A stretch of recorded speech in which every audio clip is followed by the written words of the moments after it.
গত ২ যুগে চট্টগ্রাম বিশ্ববিদ্যালয়ে খোলা হয়েছে ২৪টি নতুন বিভাগ। শিক্ষার্থী বেড়েছে ২.৫ গুণের বেশি। ১৯৯৭ থেকে ৯৮ সালে বিশ্ববিদ্যালয়ে বিভাগের সংখ্যা ছিল ২৮টি, এখন তা ৪৮টি। শিক্ষকের সংখ্যাও বেড়েছে ৫২০ থেকে প্রায় ১,০০০-এ, কিন্তু হলে আসন বাড়েনি সেই হারে। এতে ৭০% শিক্ষার্থীকে থাকতে হয় হলের বাইরে, মেস, কটেজ বা ২৫ কিলোমিটার দূরের চট্টগ্রাম শহরে। এই কারণে ক্যাম্পাসের পাশের স্থানীয়দের সঙ্গেও প্রায় সময় বিবাদে জড়ানোর ঘটনা ঘটে শিক্ষার্থীদের। ক্যাম্পাস সংলগ্ন জোবরা গ্রামের বাসিন্দাদের সঙ্গে শিক্ষার্থীদের গত ৩০ ও ৩১ আগস্টে ২ দফা সংঘর্ষ হয়েছে। এ ঘটনায় গুরুতর আহত হয়েছেন ২ শতাধিক শিক্ষার্থী। সংঘর্ষের পর আতঙ্কে জোবরা গ্রাম ছেড়েছেন হাজারো শিক্ষার্থী। অনেক শিক্ষার্থীকে ২ মিনিট সময় দিয়ে বাসা ছাড়তে বাধ্য করেছেন স্থানীয়রা। এই কারণে আবাসন সুবিধা বাড়ানোর বিষয়টি আবারও আলোচনায় এসেছে। সেকেন্ড ইয়ারে আছি, কিন্তু কোনো আবাসন ব্যবস্থা আমরা পাইনি। এখন দেখা যাচ্ছে যে আমাদের থাকতে হচ্ছে কটেজগুলোতে। এই কটেজগুলো এই যে আপনার অস্বাস্থ্যকর পরিবেশ থেকে শুরু করে আমাদের একদম নিম্নমানের জীবনযাপন আমরা করতেছি এখানে। সেই সাথে আমাদের যে কটেজ মালিকগুলো আছেন তাদের অবস্থান, তারা যখন একটু দেখেন যে স্টুডেন্টদের কিছু চাপ বৃদ্ধি পাইছে, তারা যেভাবে দাম বৃদ্ধি করে দেন, যেটা আমাদের একদম সাধ্যের বাইরে চলে যায়। দেখা যাচ্ছে যে দুর্বিষহ জীবন ব্যবস্থায় চলতেছে। তারপরে আমাদের হলে খাবার ব্যবস্থাও, হলে ধরুন রাত্রে টিউশন থেকে আসলে খাবার পাওয়া যায় না, হোটেলগুলোতে খাবারের দাম চড়া। তো এই খুব বাজে ধরনের সিস্টেম আছে, ডাবলিং ব্যবস্থা।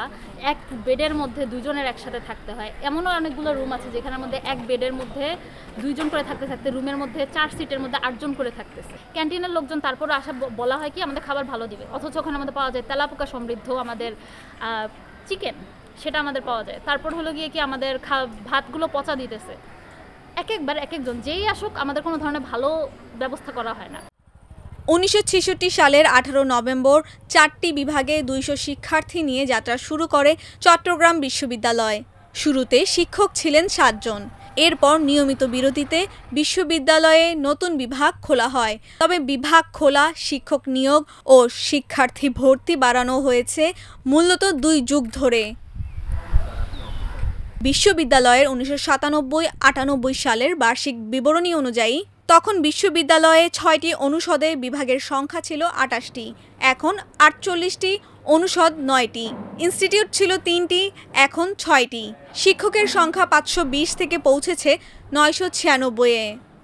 ঘরে ফেরা, বাইরে যাওয়া, এইগুলোকে সমন্বয় করার জন্য একটা কমিটি ইতিমধ্যে হয়েছে, আরও একটা কমিটি হবে, এবং এই কমিটিটা যে কমিটি হবে সেটিও সিন্ডিকেটের সিদ্ধান্ত এমন যে যাতে করে কটেজ মালিক কিংবা বাড়ি মালিক যারা আছেন তারা আমাদের ছাত্রদেরকে কোনো অভিযোগ কোনো কিছু চাপিয়ে দিতে না পারে। এই হলো অন্তর্বর্তীকালীন একটা সমাধান। এছাড়া হল যেগুলো আছে ফুল ক্যাপাসিটি সেগুলো ইউটিলাইজ করা, কোথাও যেখানে ডাবলিং দেওয়া সম্ভব ডাবলিং দেওয়া, একটা প্রস্তাব এসেছে এক্সটেনশন করা। এই বিষয়গুলো আমরা এখন বিবেচনা রাখছি। চট্টগ্রাম বিশ্ববিদ্যালয়ে বিগত ২৫ বছরে নতুন বিভাগ ও ইনস্টিটিউট খোলা হয়েছে ২৪টি। ২০০০ থেকে ২০০৮ সাল পর্যন্ত চালু হয়েছে ৮টি বিভাগ। গণঅভ্যুত্থানে ক্ষমতাচ্যুত আওয়ামী লীগের আমলে চালু হয় ১৬টি বিভাগ। এসব বিভাগে বিস্তর অভিযোগের মাধ্যমে নিয়োগ দেওয়া হয়েছে অন্তত ৫০০ জন শিক্ষক। চবিতে সব মিলিয়ে ১৪টি হলে আসন সংখ্যা ৬,৪০৪। তবে গাদাগাদি করে কোনো বেডে ২ শিক্ষার্থীও থাকেন। অর্থাৎ সব মিলিয়ে হলে থাকার সুযোগ পান প্রায় ৯,০০০ শিক্ষার্থী। বাকি ১৯,৫১৫ শিক্ষার্থীর আবাসন সুবিধা নেই।